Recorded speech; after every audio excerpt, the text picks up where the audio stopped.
আয় পথিক ফিরে আয়, ক্রুশের কাছে ফিরে আয়।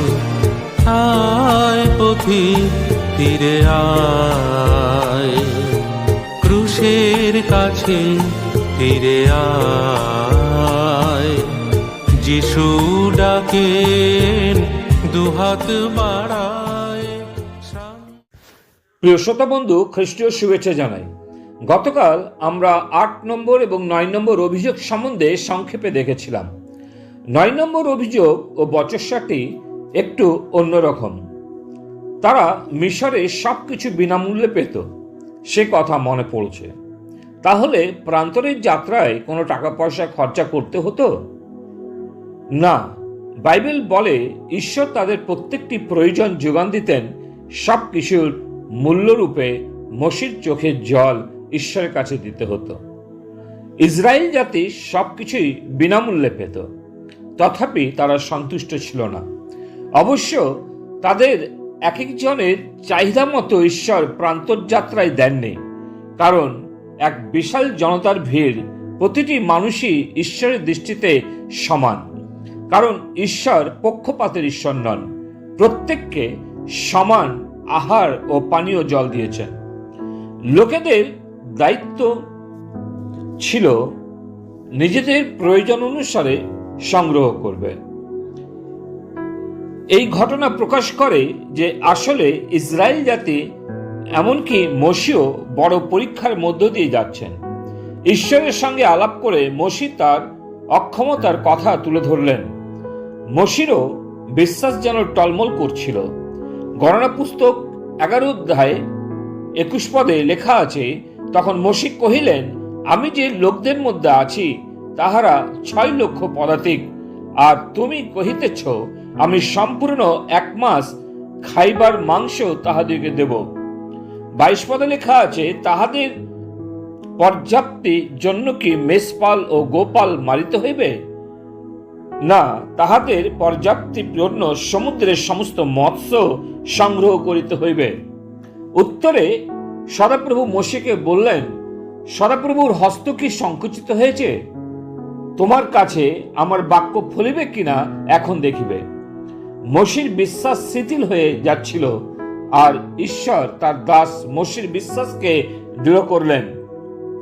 সময় ছিল যখন মসি ঈশ্বরকে বলেছিলেন, আমি যে তোমার দৃষ্টিতে অনুগ্রহ পেয়ে থাকি, তাহলে আমাকে তোমার পথ সকল জ্ঞাত করো, এবং এই জাতি যে তোমার প্রজা ইহা বিবেচনা করো।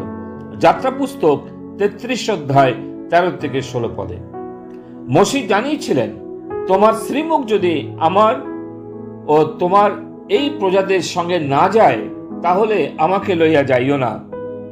আবার 33 অধ্যায় 17 পদে যাত্রা পুস্তকে লেখা আছে, সদাপ্রভু বললেন, তুমি আমার দৃষ্টিতে অনুগ্রহ প্রাপ্ত হইয়াছ, এবং আমি নাম দ্বারা তোমাকে জানি।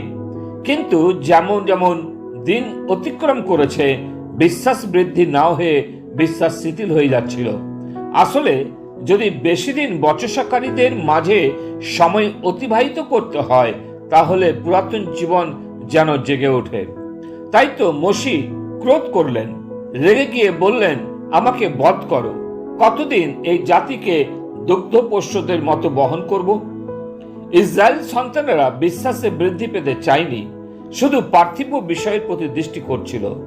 অনেক সময় হয়তো ইসরায়েল সন্তানদের মতোই আমরা পার্থিব বিষয়ে চেষ্টা করে চলেছি, যা ঈশ্বর ও খ্রিস্ট পছন্দ করেন না। তার অনুগ্রহ আমাদের উপরে আছে বলেই এখনো বেঁচে আছি। ঈশ্বর মসির বিশ্বাস দৃঢ় করার জন্য সমুদ্র থেকে লক্ষ লক্ষ কোটি কোটি ভরি পক্ষী পাঠিয়ে দিয়েছিলেন, যা 3 ফিট পর্যন্ত বিস্তীর্ণ, 2 পাশের একদিনের পথ পর্যন্ত ভরে গেছিল। কিন্তু এই পক্ষী যে তাদের মৃত্যুর কারণ হবে তা বচসাকারীরা জানত না। গণনা পুস্তক 11 অধ্যায় 33 পদে লেখা আছে, কিন্তু মাংস তাহাদের দন্তের মধ্যে থাকিতে কাটিবার পূর্বেই লোকদের প্রতি সদাপ্রভুর ক্রোধ প্রজ্বলিত হইল, আর সদাপ্রভু লোকদিগকে মহামারী দ্বারা আঘাত করিলেন। এমন মহামারী যেমন মিশরের লোকদের প্রতি সদাপ্রভু আঘাত করেছিলেন।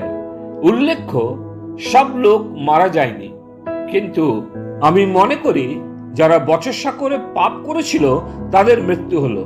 প্রকৃত অর্থে বচসা করে কোনো জিনিস গ্রহণ করা ঈশ্বরের সন্তানের উচিত নয়।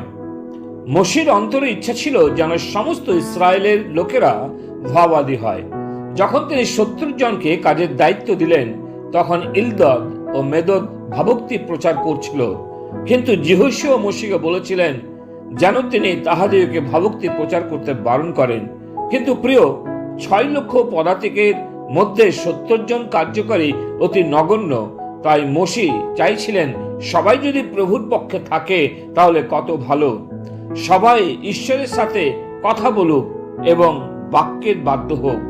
প্রিয়, মসি ঈশ্বরের মহান নেতা হওয়ার পরেও তিনি স্বীকার করেছিলেন এত বড় বিশাল জনতাকে একা নেতৃত্ব দেওয়া যায় না এবং এটা কঠিন কাজ। তাই তিনি পরিচর্যাকে সমর্পিত ব্যক্তিদেরও সংযুক্ত করলেন, প্রার্থনার দল বৃহৎ করলেন।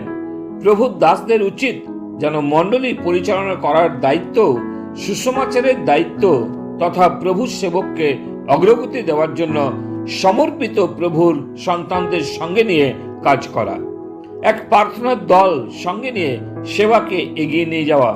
মনে রাখতে হবে, ইসরায়েলদের মধ্যে সবাই কিন্তু বচসাকারী ছিল না, সবাই দুষ্ট ছিল না। যারা প্রভুর পক্ষে ছিল তারা মসির সাথে যুক্ত হলো যখন মসি সুযোগ দিলেন। আমরা যেন অন্যদেরকে সুযোগ করে দিই প্রভুর কাজ করার জন্য। ঈশ্বরের বাক্যে আশীর্বাদ করুন। ধন্যবাদ দিই পিতা ঈশ্বর যে তুমি অনুগ্রহ দিয়েছিলে এই 10টা বিশেষ করে বচসাকে দেখার জন্য, যা আমাদের শিক্ষার বিষয়। অনুগ্রহ দাও যেন আমরা অপরকে সুযোগ করে দিই তোমার কার্যের জন্য। প্রার্থনা প্রভু যিশু নামে চাই, আমেন। শান্ত পথিক ফিরে আয়, আয় পথিক ফিরে আয়, ক্রুশের কাছে ফিরে আয়।